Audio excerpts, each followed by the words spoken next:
This is Lorne Green. In World War II, 61 U.S. Army divisions were locked in mortal combat with the enemy in the European theater of operations. This film is about one of those divisions, the 10th Armored.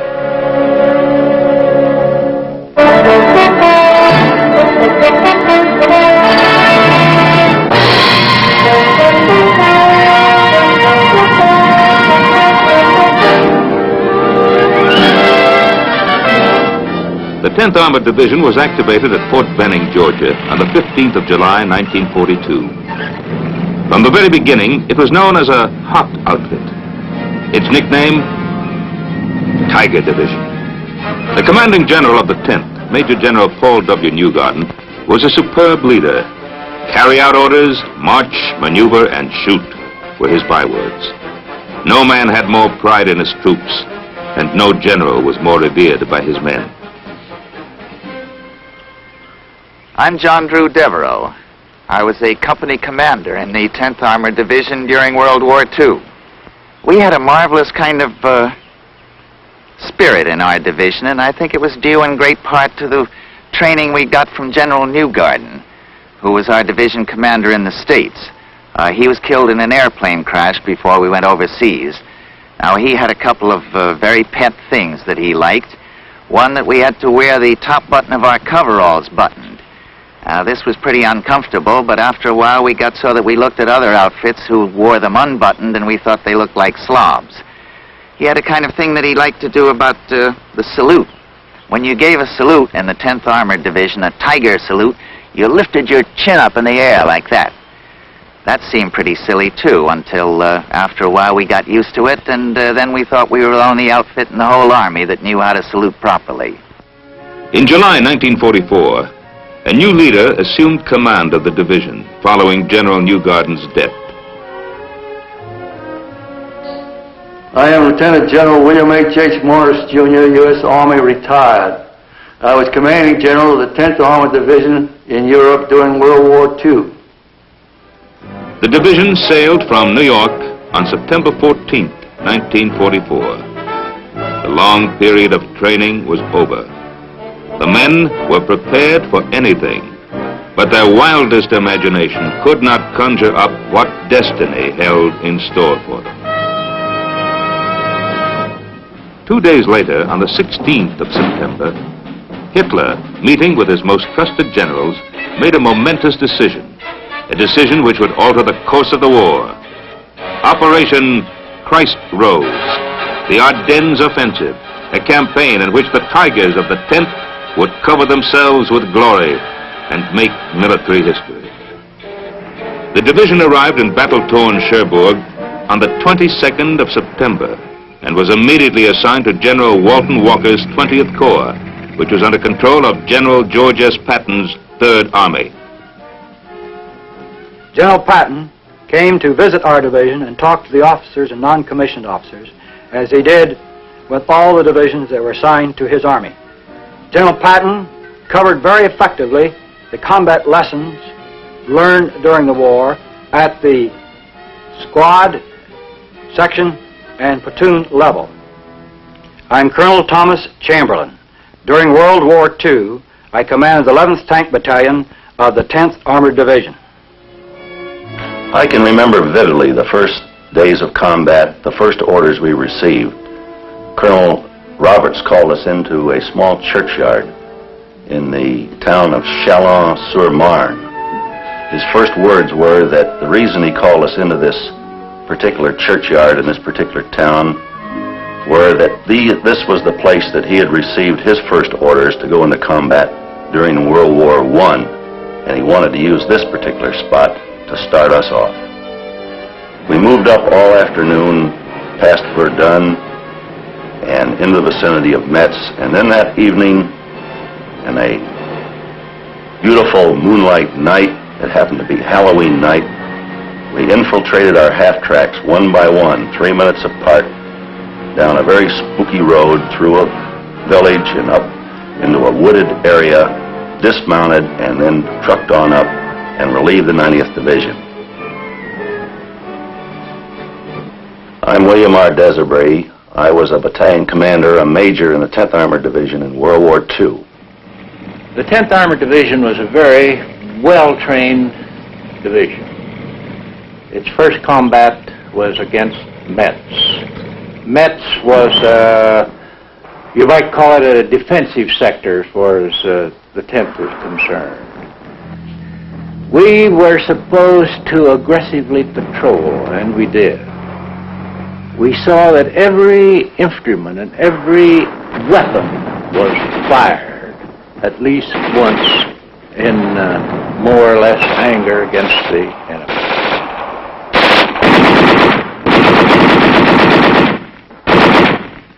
I'm William Lynn Roberts, Brigadier General, U.S. Army retired. I was Combat Command Commander of CCB 10th Armored Division in World War II. I'm Colonel Curtis L. Hankins. I was a battalion commander of the 61st Armored Infantry Battalion in the 10th Armored Division. My first encounter with enemy fire was during the defensive operation west of METZ. It was here that we learned to sense artillery fire, that is, determine the difference between outgoing, which was friendly fire, and incoming, which was German fire. If you could determine with some degree of accuracy where the enemy rounds were going to land, this would save a lot of wear and tear on your knees and elbows. And you'd try to take cover every time the rounds would come over.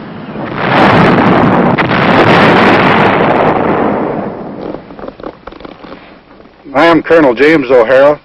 I commanded the 54th Armored Infantry Battalion of the 10th Armored Division. I consider that this initial baptism of fire in a defensive position was very good for the battalion. It gave us time to gather our thoughts, practice some of the things we'd been learning in the States, get our communications working, having the reconnaissance platoon worked with the Free French, practice patrolling, all these things that's so necessary for a battalion to do. I remember my first day in combat. We felt very safe in a tank. But during this first day, after I seen the first tank hit by 88 and burn, we began to get scared. But even though we were awful scared, it didn't seem to be much of a handicap of doing our job, which was to destroy the enemy, and we did a fairly good job that first day. My name's John Winter. I was a tank platoon sergeant, 10th Armored Division during World War II. After fighting for about 3 weeks around Metz, we moved north to the vicinity of the town of Thionville to participate in the 3rd Army offensive designed to capture Metz. The plan of 20th Corps, to which the 10th Armored was assigned, had 2 phases: to destroy the enemy in Metz and to catch him as he tried to pull out of Metz. The mission of the 10th was to make a deep penetration into the enemy's lines. Once it had crashed through the German defense, the left column, Combat Command B, was to advance east and seize a bridgehead over the Saar River near METZ. The right column, Combat Command A, was to take the division objective, including Husenville, which was the center of arterial highway and railroad traffic running northeast of Metz. The enemy blocked the way and fought savagely.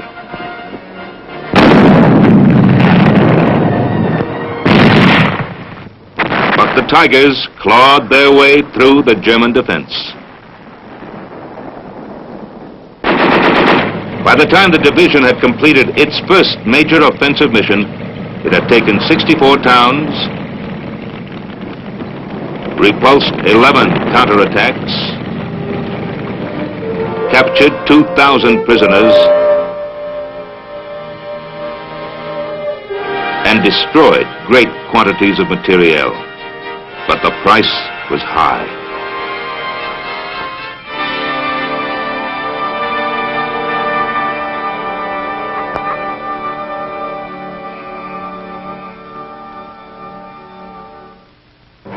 On December 7th, Hitler approved the final draft of Operation Christ Rose, now renamed Watch on the Rhine.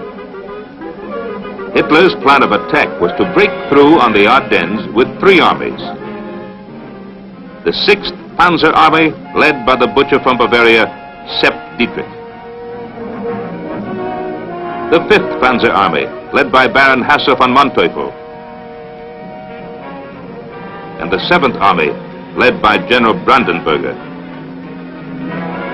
They would cross the Meuse River on the 2nd day between Liège and Namur, bypass Brussels, and reach the great port of Antwerp on the 7th day.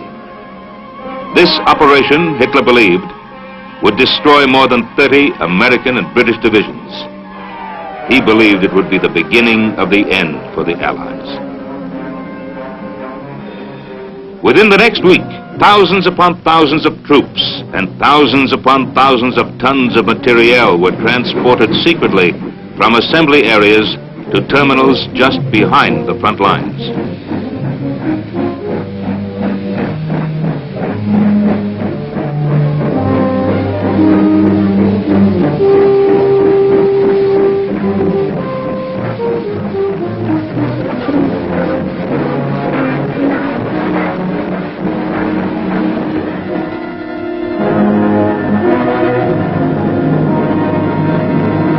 On the eve of December 15th, 250,000 Germans stood poised on the line of departure, prepared to annihilate the enemy.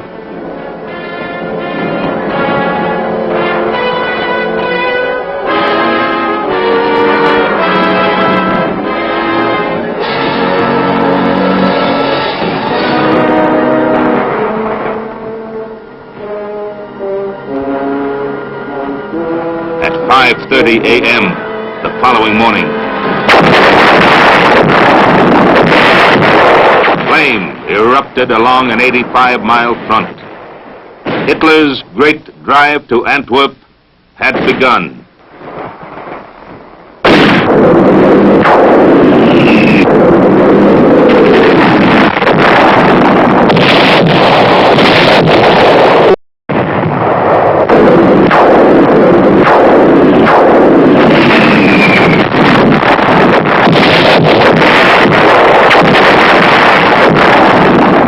On December the 16th, 1944, about 6 p.m., I received a telephone call from General Walker of the 20th Corps, informing me that I was going to be transferred with the entire division to the 1st Army and be placed under the 8th Corps, that there had been an attack by the Germans in the vicinity of Luxembourg.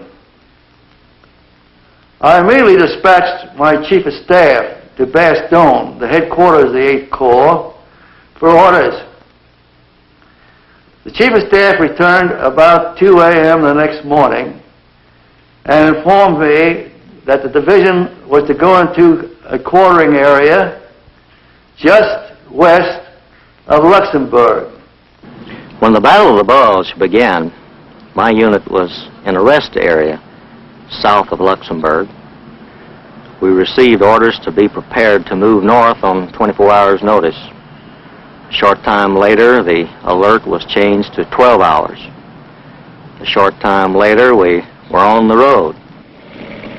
The 10th Armored Division sent 2 of its combat commands northwest of Luxembourg to go into action there, and they sent my combat command west to Arlon and then on to north to Bastogne.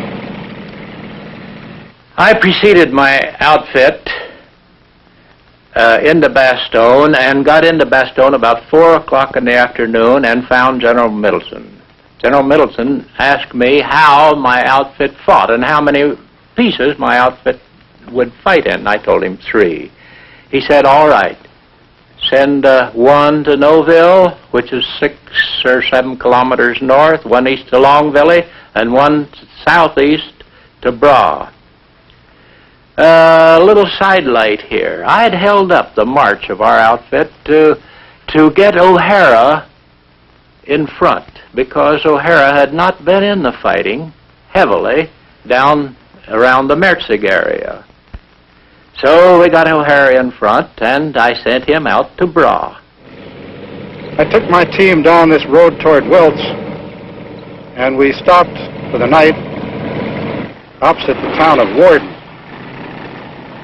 On our way down this road, we passed many American soldiers coming to the rear, most of whom seemed to be from the 28th Division. Apparently they'd been hit hard further forward. When we got to our destination for the night, since we received our orders at 5 in the afternoon and there was not much daylight left, we settled astride the road and blocked the road to Wiltz. I arrived in Bastogne just as night was falling. I found a MP who led me to Colonel Robert C.P. It was a very brief meeting in Colonel Robert C.P. He told me that O'Hara had been sent out to the east of the town and was in a defensive position, and that Cherry was moving out slightly to the northeast of the town. And as soon as my column arrived, I was to keep moving and move to the north of the town to a little place called Novelle. If there were any Germans in Novelle, I was to knock them out of the town and to occupy it. If there were no Germans, I was to occupy Novelle, going no further north, because this would be the limit of the range of the 10th Armored Division artillery, which was located in the vicinity of Bastogne.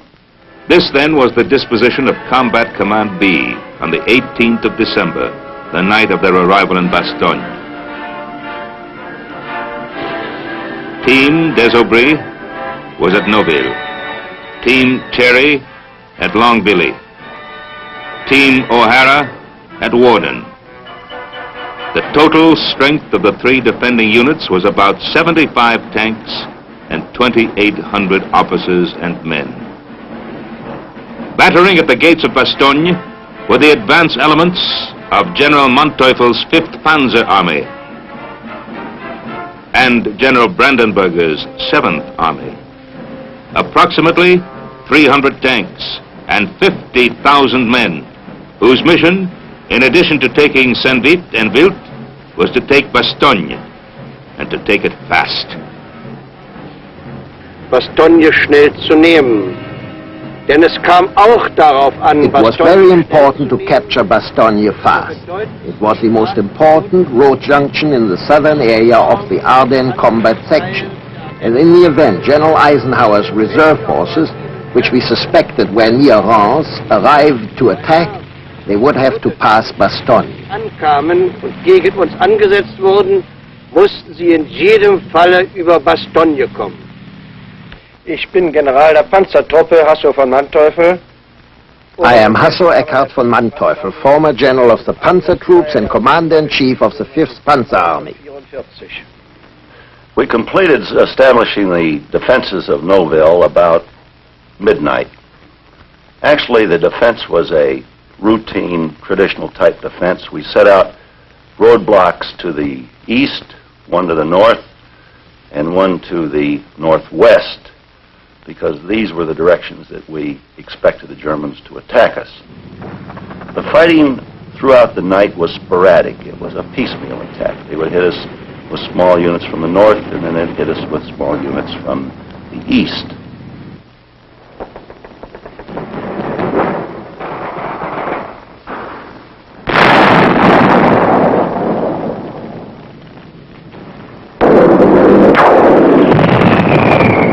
Cherry, who's not here, went out to Longvilly, came back at midnight, and found me asleep. He asked that he be allowed to sit on a road out east of Margaret, short of Longvilly, because he had found a combat command CCR of the 9th Armored Division in position. 10 or 12 tanks, a colonel, and some artillery. I gave him permission to stay where he was. Cherry never got back to his command. In the meantime, some of the Panzer Lehr Division had cut in behind his outfit at Margaret, and he never joined. However, his headquarters went into the little Neffy Chateau. At Neffy Chateau, Cherry had a tank or two and a few machine guns and his whole headquarters company, and he put up a real nice fight all day. That evening he had to retire. He felt like he had to get out because he was being burnt out. Cherry lined up his vehicles to go out. He was to go out last in a Jeep. He went outside. He got 2 Tommy guns. He emptied one Tommy gun to the right, got the other up to the left, climbed in his Jeep, and pulled out. The driver was hit, the Jeep was hit, the medico in the back was hit. Cherry got out. He got a DSC for this. My battalion spent the night on the high ground south of Warden, and all night long we saw no German troops or heard nothing of them. However, we did have one straggler come to the rear who told us they were east of us in the Wiltz area. About 10 o'clock in the morning, they came down from the Wiltz road and shot up the artillery observer's tank and 1 or 2 other tanks. We fought on all morning long and part of the afternoon, staying in the same position there, keeping the Germans at bay.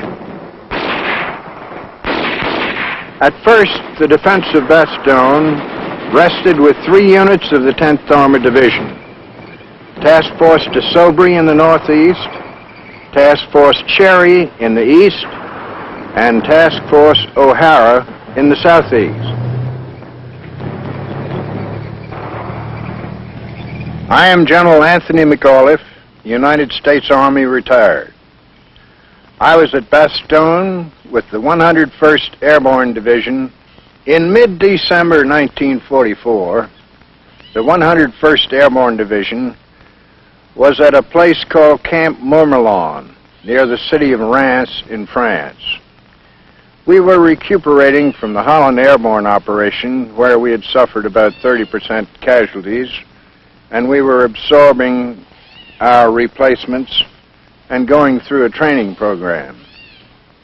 General Taylor had been recalled to Washington, and I was the acting commander of the division. I believe it was on December 18th that we received a telephone call from the Chief of Staff of the 18th Airborne Corps saying that the division should be prepared to move the following day to the north to the town of Verbemont. We had known that the Germans had attacked, but we didn't know the extent of the attack or the conditions to the north. But we made all preparations to get away the following day, and the first thing in the morning I preceded the division to the north in a sedan with my aide-de-camp and my operations officer. As I drove north, I reached a crossroad just a couple of miles west of the town of Bastogne. I knew that 8th Corps headquarters was located in that town, so I decided to drive over to that Corps headquarters and try to learn something more about the situation. It was fortunate that I did so because I learned from the Corps commander, General Middleton, that the orders for the 101st Airborne Division had been changed and that the division would come to Bastogne rather than to go to Verbemont. I also met there Colonel Roberts, who was the commander of Combat Command B of the 10th Armored Division, who were already on the scene and already in the fighting. Desbury was attacked about 5 or 6 times that first day. He will describe it. During the morning of that first day, one battalion under Colonel Praed of the 101st Airborne joined him. As soon as Colonel Praed joined, they decided to attack. Apparently at the same time, the Germans decided to attack. At 1400 hours, the paratroopers and our tanks and our armored infantry launched the attack. At 1400 hours, the German forces launched an all-out attack on Noville. So we had the situation of the Germans and the American units attacking one another simultaneously from points about 700 yards distant. Actually, the Germans were stopped. They withdrew back behind the ridge. Our paratroopers on the northwest of the town actually gained the ridge. The tanks, the armored infantry, and the paratroopers on the northeast of the town were unable to get to their positions. So after a fight of about 45 minutes or an hour, we withdrew the paratroopers from the northeast back into the town of Noville. Desiree was hit badly, and Colonel Prade was killed that evening. And I didn't know Desiree was hurt for 24 hours. He was later captured when the hospital was captured. For the next 3 days and nights, the defenders of Bastogne slugged it out with the numerically superior enemy. Then, on the 22nd of December,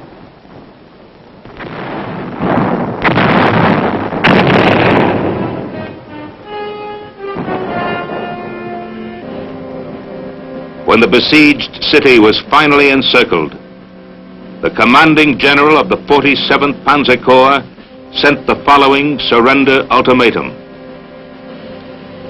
It called for the surrender of the Bastogne garrison. If the Americans did not comply within 2 hours, Bastogne would be completely destroyed and its defenders annihilated. General McAuliffe's one-word answer, nuts, reverberated around the world.